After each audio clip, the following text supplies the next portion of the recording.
किसान आंदोलन को लेकर कांग्रेस के नेता बीजेपी को घेरने में लगे हुए हैं। आज एएनपी न्यूज से खास बातचीत में हरियाणा के पूर्व मुख्यमंत्री भूपेंद्र सिंह हुड्डा ने बीजेपी सरकार पर जबरदस्त सियासी तीर चलाए। उन्होंने कहा कि किसान आंदोलन के दौरान जिन किसानों की मौत हुई है उनके परिवारों को सरकार आर्थिक मदद दे। पूर्व मुख्यमंत्री व नेता विपक्ष भूपेंद्र सिंह हुड्डा हमारे साथ हैं। किसान आंदोलन चल रहा है, चर्चा करते हैं। सर, काफी लंबा खिंच गया किसान आंदोलन, किस तरह देखते हैं इसको? देखिए, इतनी ठंड में बैठे हैं, 60 से ज़्यादा लोगों की जान चली गई। बार बार मैं आग्रह कर रहा हूँ, सरकार को किसानों की बात माननी चाहिए, क्योंकि ये कानून किसानों के हित के नहीं है, उनके हित सुरक्षित नहीं है, उनकी आशंकाएं दूर होनी चाहिए। 8-9 दौर की बैठक हो चुकी है, लेकिन हल नहीं निकल पाया है। किसान अपनी बात पर अड़े हैं, उधर से सरकार किसान ये जो कृषि कानून है इनको वापस नहीं लेना चाहती। देखो, 15 तारीख को फिर वो आता है, मेरे को उम्मीद है 15 तारीख को उनको के समाधान निकालेंगे। सरकार से फिर आग्रह है कि भाई उनके किसानों की बात माने 15 तारीख। सर, किसानों की ओर से 26 तारीख को एक बार फिर कहा गया है कि अगर नहीं ये इसमें मानी जाती है उनकी मांग, तो वो फिर एक बार ट्रैक्टर यात्रा, अपनी ट्रैक्टर ट्रॉली यात्रा दिल्ली के चारों तरफ निकालेंगे। देखिए, जो किसानों की मांग है उनका हम समर्थन कर रहे हैं। सर, 60 के करीब किसानों की मृत्यु हो चुकी है इस आंदोलन के दौरान। आपने 2 लाख रुपए, जो विधायक दल है कांग्रेस का, 2 लाख रुपए की बात की गई है, तो और सरकार से आप क्या मांग करते हैं? सरकार से तो मैं कर चुका, पहले उनकी आर्थिक मदद करें और एक एक परिवार को नौकरी दें। सरकार की ओर से सर ये कहा जा रहा है सिर्फ ये राजनीतिक की जा रही है, इस तरह के बयानबाजी, और यहाँ तक कि जो कृषि मंत्री है प्रदेश के, उन्होंने कहा कि कांग्रेस को तो पश्चाताप करना चाहिए, कांग्रेस बरगला रही है किसानों को, और 36,000 करोड़ रुपए तक देना चाहिए कांग्रेस की ओर से। 36,000 करोड़ सरकार देती है, सरकार को करना चाहिए। जो किसान का नुकसान हुआ है सरकार को पूरा करना चाहिए, और व्यक्तिगत मैं टिप्पणी नहीं करता, लेकिन इस चुनाव से पहले कहाँ थे सबको मालूम है। सर, आपने 2 बार पत्र लिखा है राज्यपाल को, समय मांगा है उनसे, तो दूसरी बार जो पत्र लिखा है या आप फिर दोबारा पत्र लिखेंगे आप? नहीं, हम तो आग्रह कर रहे हैं उनको, कल पता लगेगा, उनसे मिलने का समय मांगा है, और मिलने के बाद उनको अपने हम फिर से आग्रह करेंगे। कल आपकी बैठक थी सर दिल्ली में, उसमें ये फैसला किया गया 15 तारीख को जो गवर्नर हाउस है उसका घेराव करेंगे किसानों के समर्थन के तौर पर। वो तो देशव्यापी प्रोग्राम जो है कांग्रेस पार्टी ने बनाया, सभी प्रदेशों में होगा।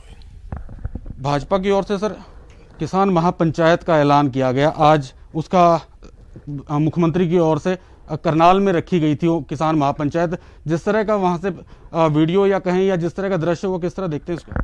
नहीं, मैंने तो देखा नहीं कोई, लेकिन मैं समझता हूँ कि सरकार को टकराव का अवॉइड करना चाहिए, ऐसा कोई कदम नहीं उठाना चाहिए कहीं टकराव। क्या लगता है किसानों को समझा पाएगी सरकार इस तरह की किसान महापंचायत करके? किसानों को बुला के बात करें, उनकी आशंकाएं दूर करें, बल्कि दिल्ली में जाके उनकी मांग जो है उसका बात करें भाजपा केंद्रीय सरकार से, कि किसानों के हित की बात करें, और ये जो है कोई भी कानून बनाएं वो स्टेक होल्डर्स से बात करके बनाएं, किसानों से बात करें, उसके बाद कानून ले आए कोई नया।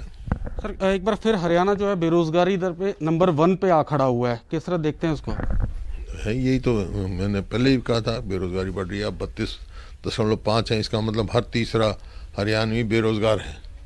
और इस कोरोना काल में और इतनी बेरोजगारी बढ़ रही है, ये सरकार और भी बेरोजगारी बढ़ा रही है, कर्मचारियों को निकाल रही है।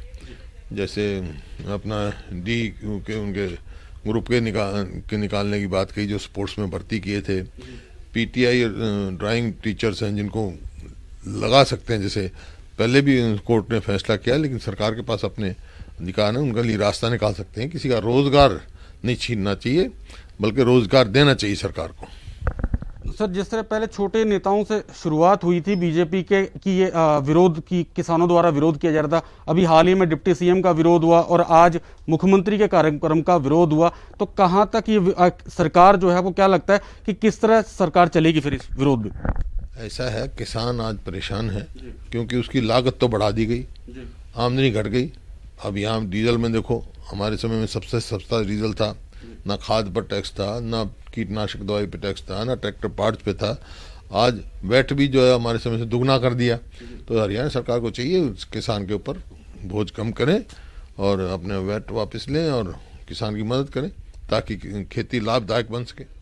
सर, अब किसानों के समर्थन में, ये किसान आंदोलन के समर्थन में ये कहा, रामकरण काला हैं, उन्होंने कहा कि 15 जनवरी तक अगर कोई फैसला नहीं होता तो हम इसमें अपनी विधानसभा क्षेत्र से इस्तीफा देंगे। और वहीं जो पूर्व नेता विपक्ष थे और इनेलो नेता अभय सिंह चौटाला, उनकी तरफ से भी कहा कि 26 तारीख को अगर नहीं कोई फैसला आता तो हम अपनी विधानसभा से इस्तीफा दे देंगे। हमने तो बुला इसी वास्ते तो जो है अविश्वास प्रस्ताव के लिए हम मांग कर रहे हैं, विधानसभा का स्तर जल्दी से जल्दी बुलाया जाए ताकि लोग अपनी बात कह सकें विधानसभा में। शुक्रिया हमारे से बातचीत के लिए, धन्यवाद। तो ये थे पूर्व मुख्यमंत्री व नेता विपक्ष भूपेंद्र सिंह हुड्डा, जिन्होंने हमारे साथ कृषि कानूनों से लेकर प्रदेश के कई अहम मुद्दों पर खुलकर चर्चा की। कैमरामैन करमवीर वालिया के साथ एएनबी न्यूज के लिए अभिषेक तक्षक, चंडीगढ़। देश दुनिया की खबरों के लिए एएनबी न्यूज को सब्सक्राइब करें और बेल आइकन दबाएं।